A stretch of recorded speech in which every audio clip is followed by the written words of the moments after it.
ডালখোলায় উদ্বোধন হলো পুজোর গাইড ম্যাপ। ডালখোলা মহকুমা পুলিশ আধিকারিকের উদ্বোধন করলেন। মহকুমা পুলিশ আধিকারিকের উদ্যোগে আজ পুজো গাইড ম্যাপ উদ্বোধন করেন। মহকুমা পুলিশ আধিকারিক জানান, ডালখোলা শহরের বিভিন্ন পুজো প্যান্ডেলগুলো ওই গাইড ম্যাপের মধ্যেই রয়েছে এবং কোথায় এই রেস্ট্রিকশন রয়েছে তাও উল্লেখ করা থাকবে এই গাইড ম্যাপে। পুলিশ আধিকারিক আরও জানান, অষ্টমী নবমীর দিন ভিড় থাকবে, মানুষের অসুবিধা হবে, তখন রেস্ট্রিকশন চালু করা হবে, এতে মানুষের উপকৃত হবেন।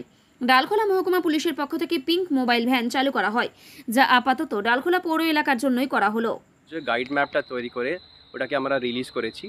গাইড ম্যাপে কী আছে, ওখানে কোথায় কোথায় আপনার টাউনে কোথায় পুজো পান্ডাল আছে তার লোকেশন দেওয়া হয়েছে, আর আমরা কোথায় টোটো রেস্ট্রিকশন করছি মানুষের সুবিধার জন্য সেটাও ওখানে মেনশনড আছে।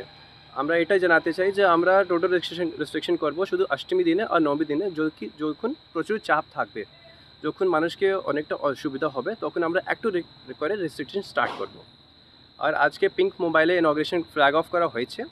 পিঙ্ক মোবাইলে আমরা specially for preventing crime against women তৈরি হয়েছে বাই ইসলামপুর পিডি পুলিশ।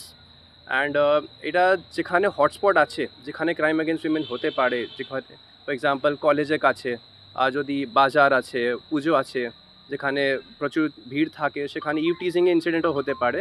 তো এরা কে করবে, এরা ওখানে গিয়ে ভিজিট করবে, ওখানে পেট্রোলিং করবে, আর যদি এরকম কোনো ইনসিডেন্ট রিপোর্ট হবে সেটাকে তাড়াতাড়ি অ্যাটেন্ড করবে। এটা শুধু ডালখোলা মিউনিসিপ্যালিটির জন্য এখন করা হয়েছে। Thank you.